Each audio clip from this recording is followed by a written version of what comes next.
While visiting my in-laws who live far away, my mother-in-law came to pick us up at the station in her car. My husband Phil got into the passenger seat first, and as I tried to open the backseat door, I realized it was locked. Mother, the door seems to be locked. As I said that to them through the car window, my mother-in-law and Phil looked at each other and started laughing. With a smile, my mother-in-law said, "Why should I let an incompetent woman who can't even do proper wife duties into the car?" What do you mean?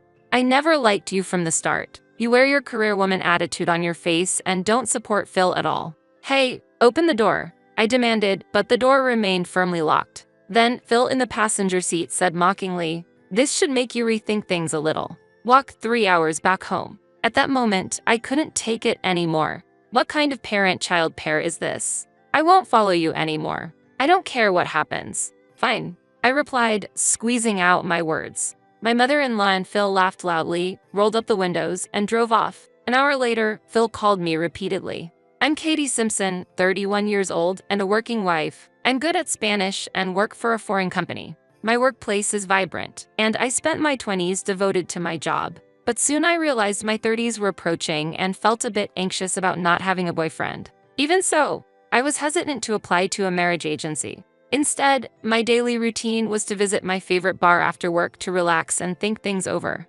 One day, the bar owner approached me. "What's wrong, Katie? You don't seem well." Maybe it's time I start thinking about marriage, but I can't find a partner." "I see. I know it's strange to suggest this to a customer, but how about me?" he proposed. "What?" This bar owner was Phil, who later became my husband. He was 5 years older than me and in his second year of running the bar. At first, we were just owner and customer. But after a few dates, I was drawn to Phil's charm. Since he listened to my work stories, I felt he understood my career and was reassured. Even during busy times, Phil always cared for me. A year into our relationship, he proposed to me, and I happily accepted. After that, my parents approved of the marriage, and we visited Phil's family. His family lives in the suburbs, a 3-hour walk from the nearest station. We headed to his parents' apartment in a rented car. Phil's father had already passed away, and his mother lived alone in the apartment. Suppressing my nerves, I greeted his mother, Diane, respectfully. "Nice to meet you. I'm Katie Simpson. I'm dating Phil," I said. But she stared at me and told Phil, "Phil, are you really marrying her? I thought you'd bring home someone cuter. She looks like she's got a cheeky face," she pointed out. I was shocked by her words. "And if you become his wife, can you help Phil with his work? He's always busy." "You're quitting your job, right?" she questioned. I hurriedly explained that I intended to continue working at my foreign company and had no plans to quit. "You think you can be a wife like that? I don't care if you work for a foreign company, but you're just cheeky." "Phil, don't marry this woman," she criticized. I looked at Phil for help, but he said, Hey, Mom. Katie's salary is high. It's fine if she keeps working, right? Good income, huh? Well, if that's the case, I guess it can't be helped." Phil's words seemed to soften his mother, but I was still hurting. "Even if you get married, don't slack off at work," she warned, and I felt troubled by her advice. Though she approved of our marriage, her words made me anxious. But with our home and her place being 4 hours apart, believing we'd have little contact with his strict mother, I decided to marry Phil. Afterward, we rented a 3-room apartment near Phil's bar and began our newlywed life. However, Phil didn't help with any housework. He would come home after I had fallen into a deep sleep and sleep until noon. Even if I asked him to do some housework before leaving for work, he didn't help at all. "Phil, you didn't do any chores again today. You used to live alone, so you should be able to handle basic housework." "Shut up. Now that we're married, housework is the wife's job, right?" Mom said the same thing. "Don't neglect your wife duties. But you know how busy my job is, right? You think working for a foreign company makes you look cool? You can't control me just because you have a better job and education." Phil's words seemed to reveal his frustration about my higher educational background and career status. Where did the man who understood my career before marriage disappear to?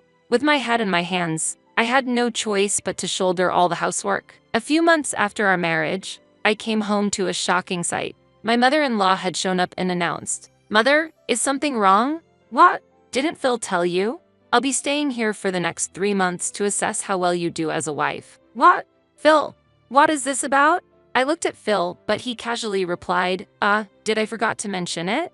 And so, living with my mother-in-law began, starting a painful chapter in my life. Every morning, Only I would be woken up early to do housework under her watchful eye. Fish for dinner? Are you treating me like an old lady? Even when I prepared dinner, she would criticize it daily. Sometimes, she would even throw away the food I'd put so much effort into making.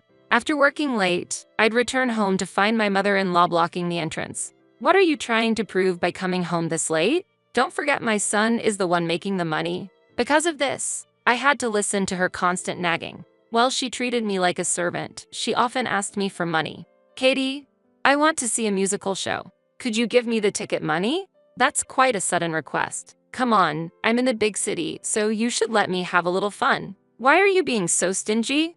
At times like this, Phil would chime in, come on, it's not a big deal. Just give her some money. At my wit's end, I argued back, there's no way I can give you that kind of money. This is too much. It seemed this was the first time she'd been opposed, and though she tried to say something back, I ignored her and locked myself in my room. In the end, Phil reluctantly gave her the money. She took it and left without hesitation. As time passed, the amount of money she asked for kept increasing. Naturally, we're covering all the household expenses. She'd ask for money when it suited her, was always sarcastic, and made a mess of the house.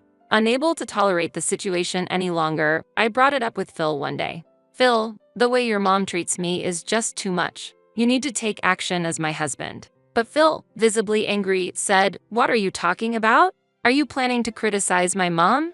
No, that's not what You think you're superior to me and mom just because you earn more, don't you? I can see right through you. What are you even saying? I don't understand. While I was confused, Phil calmly said, Mom isn't wrong about anything. You're a bad wife, so she's training you. If you continue to criticize her, I'll take measures. What do you mean by measures? At that moment, Phil took out a divorce form, already filled out, and slammed it on the table. Phil, what's this? If you don't comply, I'll divorce you. A woman as unappealing as you will be left alone once you're not with me. And who's the one nobody wants around? You're ridiculous. When I counted, Phil was lost for words and left the room with a snort. I no longer felt any love for Phil. I couldn't forgive his behavior. But simple revenge wouldn't mean much. So I decided to wait for the right opportunity. After the promised 3 months, his mother finally left. Still, my relationship with Phil remained strained. He continued to refuse to help with the housework and only spoke to me harshly. I gradually grew to dislike speaking to Phil altogether. Time passed, and as the Christmas approached, Phil decided on his own, we're going to my parents' place for Christmas this year. Since we were married, I had no choice but to comply, so I reluctantly agreed. On the day of the trip, we took the train. While visiting the in-laws who live far away, my mother-in-law came to pick us up at the station in her car. Phil got into the passenger seat first, and as I tried to open the backseat door, I realized it was locked. Mother, the door seems to be locked. As I said that to them through the car window, my mother-in-law and Phil looked at each other and started laughing. Why should I let an incompetent woman who can't even do proper wife duties into the car?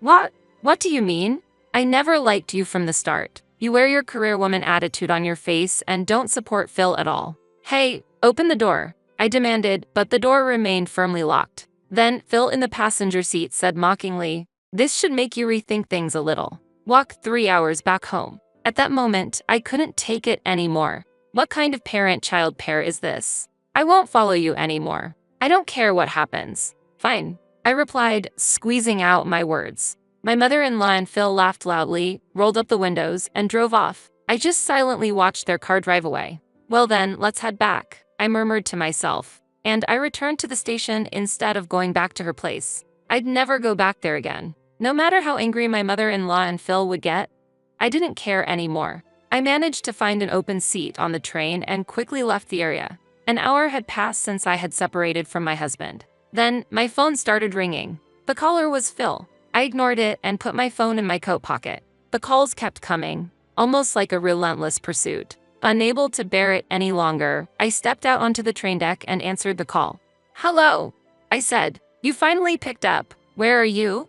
Phil asked in a panicked voice. Keeping my composure, I asked, what's with all the calls? What's going on? So, after that, we decided to go for a drive and head back home, and I took Mom to a tourist spot. On the way, we had an accident, he replied. An accident? What do you mean? We both got minor injuries. But the other party is a foreigner, really angry, and we can't communicate. You're good at Spanish, so could you come to mediate?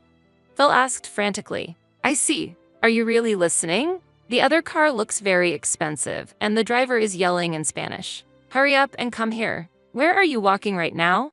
Phil said. I'm not walking, I replied. What? Actually, I'm on the train right now. We're about to enter a tunnel, so the signal might cut off. What the hell? Are you kidding me? Are you heading back home? Phil shouted, but I hung up immediately. Even though the tunnel was a lie, I smiled coolly. After returning home and packing my belongings, I quickly moved into a short-stay rental apartment. Once that was done, I headed to a certain place. After the Christmas holiday ended and the first working day of the year arrived, I left the office to find my mother-in-law with crutches and Phil with a neck brace, waiting for me. What are you two doing?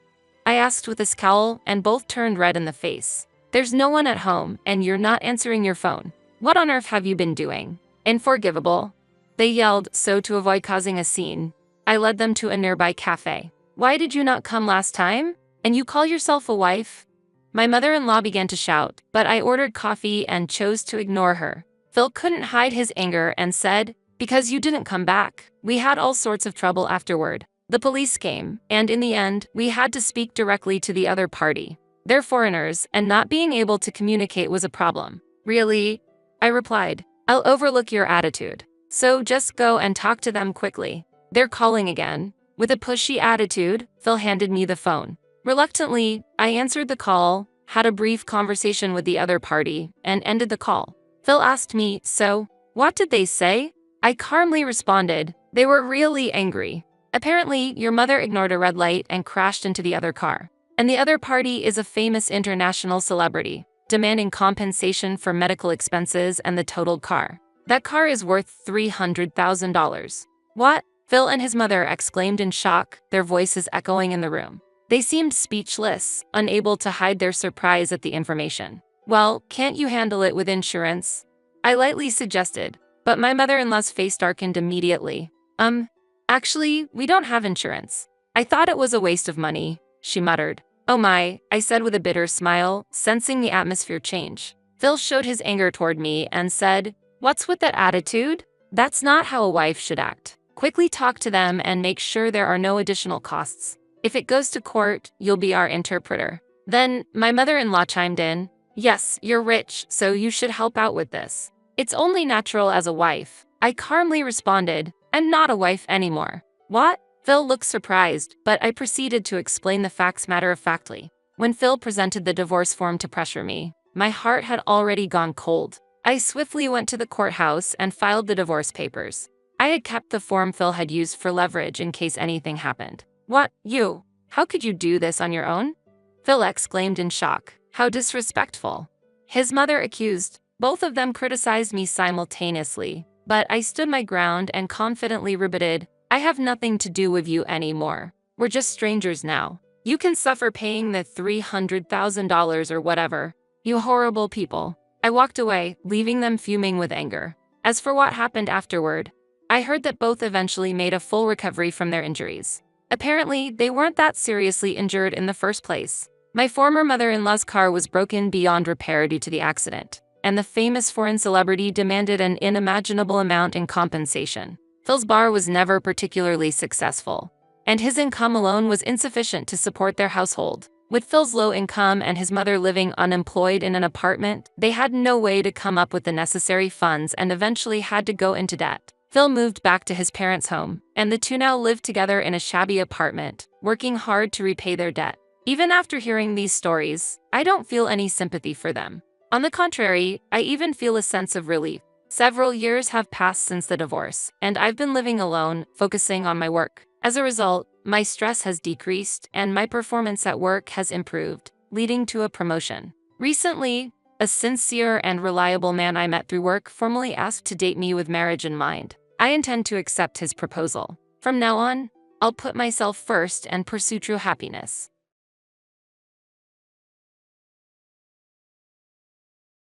That's it. You've been using the $500 I sent for living expenses for fun, haven't you? Jason shouted loudly as he returned home. Could he be lying even more, not satisfied with just exploiting me?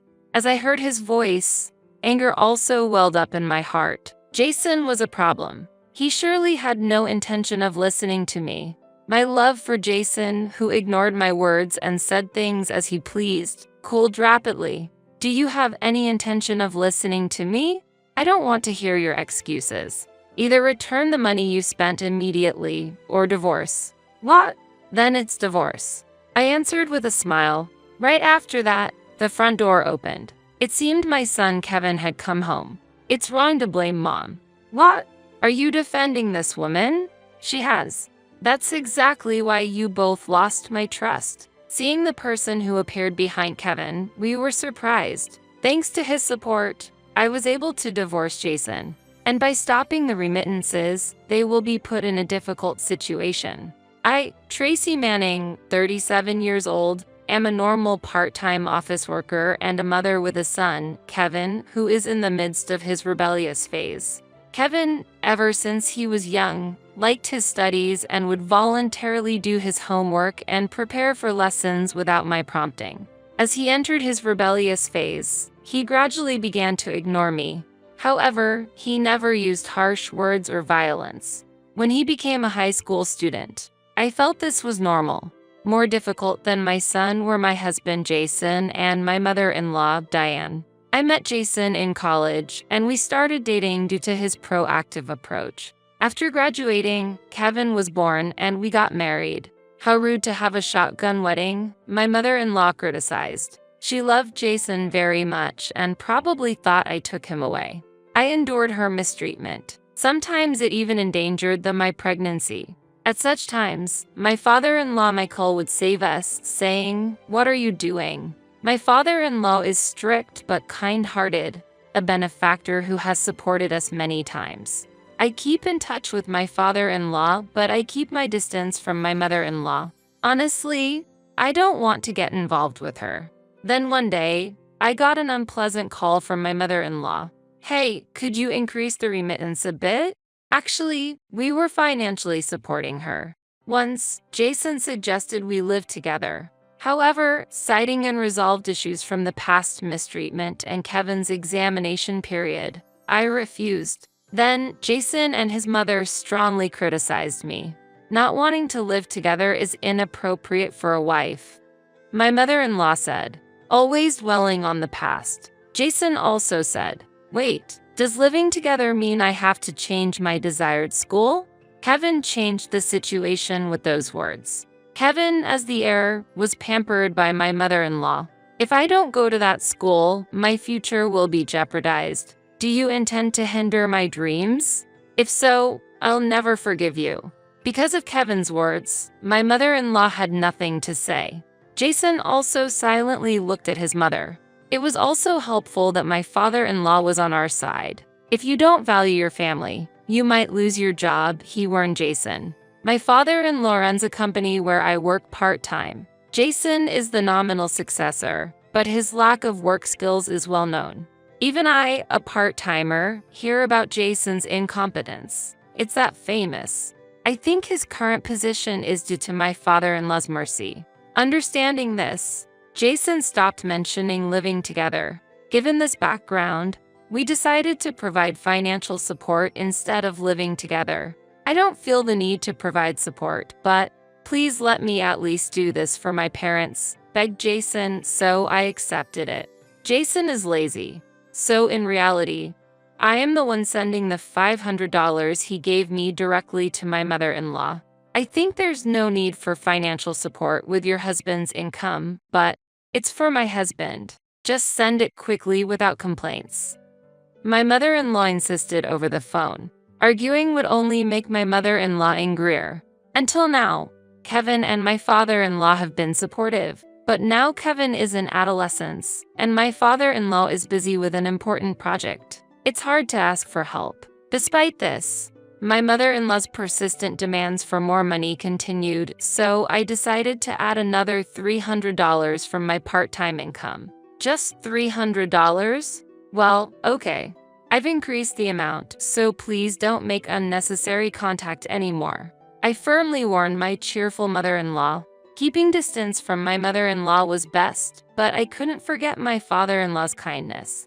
I plan to endure until Kevin becomes independent. I'm back. Welcome back. After that, I planned to talk to Jason, who had just returned home, about the increased financial support.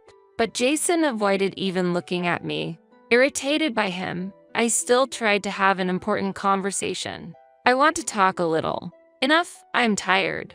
I'm going to take a bath, he said and headed straight to the bath. Picking up the socks and tie Jason left strewn about, I sighed. What's wrong? A voice came from behind, and I turned around in surprise to see Kevin, also looking surprised. That startled me. Kevin. It's been a while since he spoke to me, so I was surprised. Sorry about that. I didn't mean to startle you. It's okay. Did something happen? We talked for the first time in a long time. I was so happy, I ended up telling him everything. Being ignored by your own husband is indeed painful. Meanwhile, Kevin listened to my story, seemingly deep in thought. Maybe grandma. Hey, I'm done with the bath. Time for dinner. While Kevin was about to say something, Jason returned to the living room. So, Kevin stopped speaking and went back to his room. Feeling like I missed a precious moment with my child, I served dinner to Jason. Hey, I have something I want to talk about. Even while eating. What? Fish? Not meat. The moment I tried to start a conversation, Jason complained about the meal. You said you wanted fish today, but more importantly, that was this morning, right? Now I feel like eating meat. A wife should sense these things. I don't have ESP. You know, I go shopping after work, right? You should tell me before then. Shut up. You're a failure as a wife. Why did I have to be criticized like this? When I argued back, Jason became more dissatisfied, leading to a marital argument, and I couldn't bring up the topic of financial support.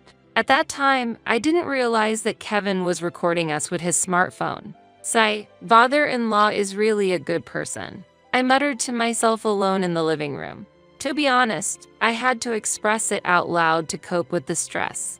My mother-in-law sighed. A younger Jason used to consider my health and help with housework. That's why I decided to marry him. But after Kevin was born, everything changed. While I struggled with Kevin's upbringing, he didn't support me at all, continuously criticizing. Mom would do it this way, mom would be perfect. Thoughts of divorce came and went in my mind. I pondered over the future alone after such events. Around the time Kevin started his summer vacation. During that period, Jason completely ignored me. It was the same behavior as Kevin during his rebellious phase.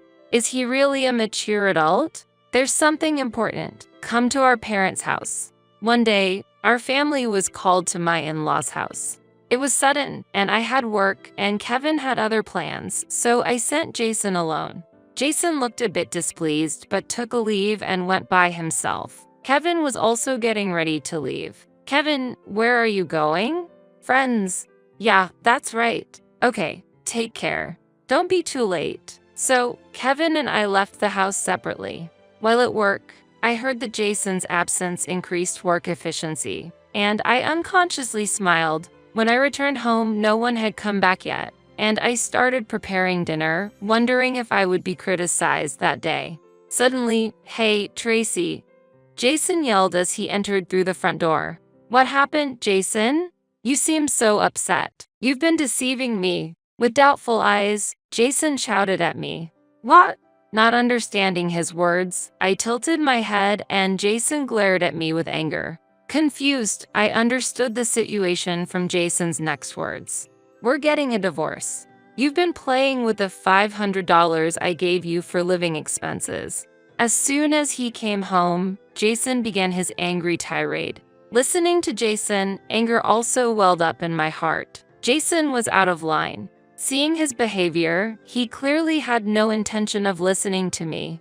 Jason's attitude of unilaterally throwing words without listening to me rapidly cooled my affection for him. Don't you intend to listen to me?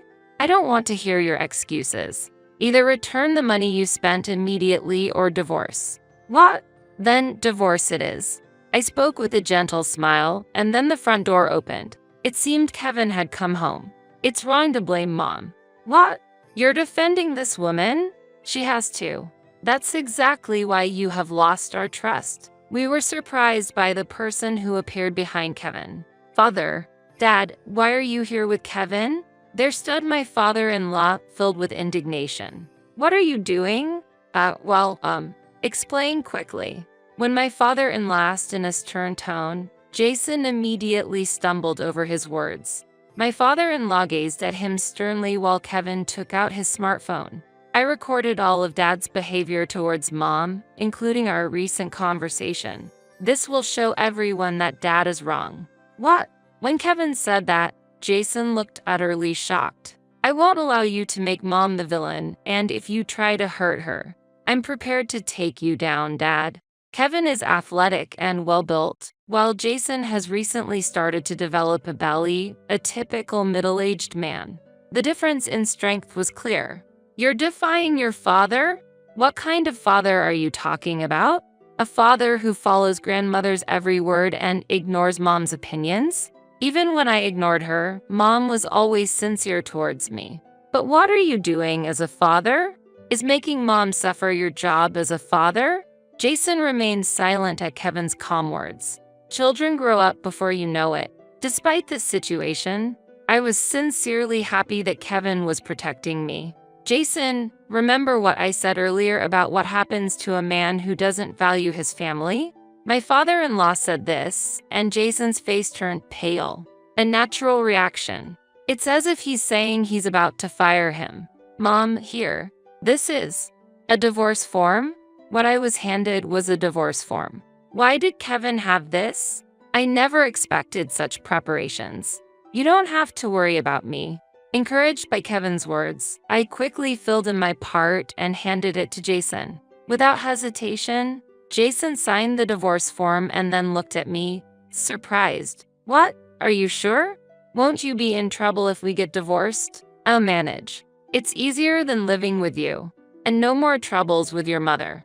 But you have no choice but to sign the divorce form. Sign it now. Jason hesitated slightly, but under my father-in-law's stern gaze, he signed the divorce documents, looking dejected. Kevin, pack up. We're going to my parents' house. Got it. After that, we quickly packed our things and headed to my parents' house, sent off by my father-in-law. Jason, who tried to follow us, was glared at by Kevin and my father-in-law, stopping him in his tracks. We decided to stop by the city hall on the way to submit the divorce form. I'm truly glad Kevin and my father-in-law came back together. They made it possible for me to divorce Jason smoothly. What about the financial support? Of course, I'm stopping it. Stopping the financial support would definitely change their situation. Upon arriving at my parents' house, they welcomed us warmly, despite the sudden visit. After ensuring we were okay, my father-in-law went home. Hey Kevin, why were you with grandfather? Choosing a calm moment, I asked Kevin. Actually, I had a meeting planned with Grandpa today. It turned out his plan for the day was to talk with my father-in-law. Kevin had told my father-in-law about the financial support and Jason's daily behavior after hearing about it from me. They had made plans to meet to discuss future strategies. It turned out that my father-in-law didn't know the details of the financial support. Come to think of it, my father-in-law was absent when the financial support was decided. The topic of financial support came up after my father-in-law had left the room. The subsequent arrangements were made over the phone with my mother-in-law. I would tell my husband, and my husband understands, she said, but maybe that was a mistake. And when Kevin told my father-in-law about the situation, he seemed to be trembling with anger. Diane should have sufficient funds from me. What is she spending the money on? As a result, my father-in-law apparently conducted an investigation into my mother-in-law's activities. What became clear was my mother-in-law's wasteful spending habits. She had been using the financial support we sent for extensive shopping. During my mother-in-law's absence, a search of the storage revealed countless branded items and luxury jewelry. Moreover, it seemed she had been giving lavish gifts to attractive young men in the neighborhood. The men showed no interest in my mother-in-law, and I wouldn't seriously date a man much older than me either. The rejected gifts were left unopened in the storage because she couldn't deal with them, and my father-in-law disposed of them. Grandpa is divorcing Grandma. He was furious about her irresponsibility. I can imagine. My father-in-law decided to divorce my mother-in-law, and after seeing Jason's actions on Kevin's phone, he was further enraged. He returned with Kevin to encourage me to divorce Jason too, after deciding to get divorced himself. They encountered the scene of me being criticized and immediately urged for the divorce papers to be signed after hearing me declare I wanted a divorce. That's why everything was so prepared. Exactly. This is from Grandpa. Kevin handed me a brochure about a property. The property was of moderate size, located midway between the school and my workplace. It seemed a bit far from my in-laws' house. What does this mean? I asked. Grandpa wants to offer us this house as an apology for the recent situation, Kevin explained. I was wide-eyed with surprise. While I would have to drive from my parents' house, I could commute using regular routes from this new house. Grandpa said he doesn't want us to hesitate. It seems he'd be happier if we accepted the house. I see. I need to thank him later. I was impressed by such generosity, typical of a CEO. I gratefully accepted the house offered by my father-in-law. Eventually, Jason lost his job, not only because of this incident but also because he exposed his incompetence by leveraging his position as the CEO's son and caused various problems. He was pushing off the little work he was assigned, coercing young female employees into relationships, and harassing male employees. During the discussion of these issues, testimonies piled up, resulting in Jason's immediate dismissal. My mother-in-law, divorced by my father-in-law and kicked out of the house, apparently ended up at Jason's place. After the settlement of asset division and child support, Jason's savings were almost depleted, and he was hit with the misfortune of losing his job. Recently, I saw Dad working at a classmate's part-time job, being scolded. Really? Did that classmate say anything special? I asked. Yeah. He said, a man like your dad came in. I told him not to hesitate to be strict if he's not useful. Kevin replied. I see, that's how it is. Being continuously scolded by his son's classmate. What a pitiful situation. He was famous for his incompetence, and as he aged, his prospects for reemployment became even more difficult. On top of that, with my mother-in-law's unreformed spending habits, he is now struggling with debt. I heard from locals that fighting can be heard from their house daily, and recently the police were called due to the disturbance.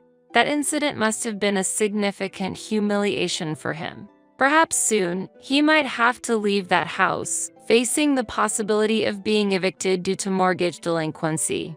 On one hand, I made progress in my career. My promotion to a full-time position meant more time and responsibility, but it also came with a corresponding increase in income. Life became a bit more comfortable compared to before, and I no longer had to worry about the monthly financial support. After hearing about Jason's situation, Kevin started showing interest in part-time work. Now, he buys what he wants with his own earnings, freeing us a bit from the strict budget we used to have. His growth and independence are a great relief to me. Unlike my mother-in-law, who had a habit of wasteful spending, we continue to live frugally, eliminating worries about the future. Our family is striving for a stable financial life. My relationship with my father-in-law remains good, and we see each other regularly. One day, my father-in-law made an unexpected proposal to Kevin. If you haven't decided on your future plans yet, how about considering taking over my business after graduation? I'd like you to play a key role in our company, he said. It seems my father-in-law has always considered Kevin as a successor to the company.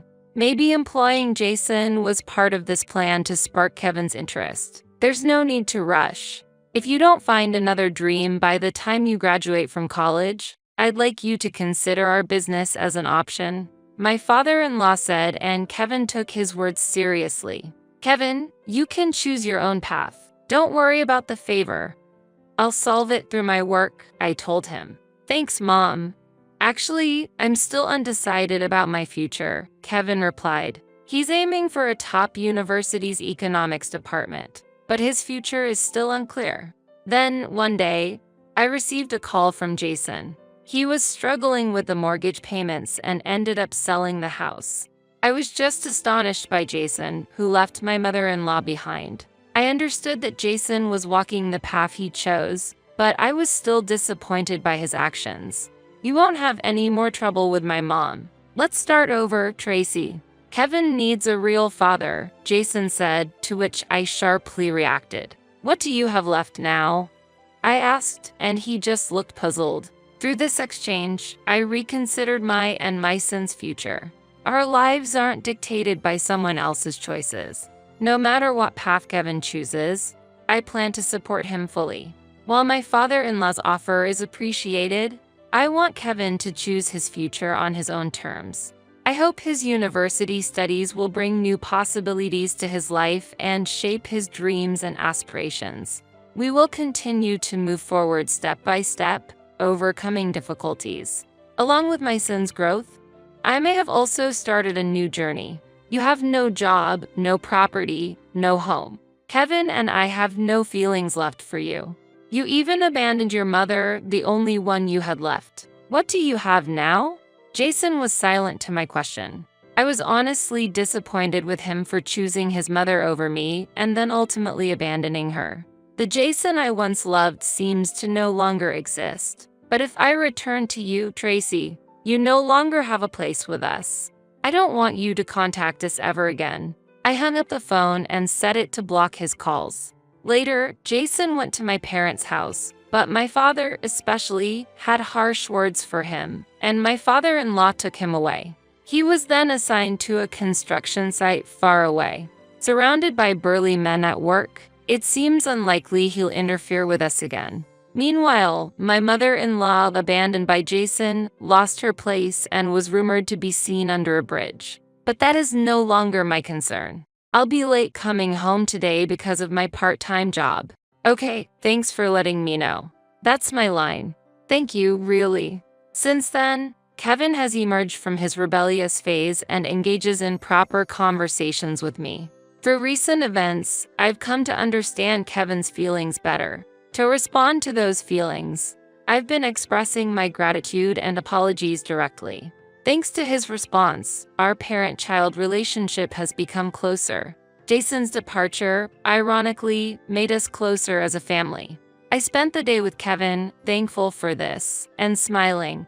My relationship with my father-in-law remains unchanged. I may want him as a successor, but I just want to see my dear daughter and grandson, he says, caring for us.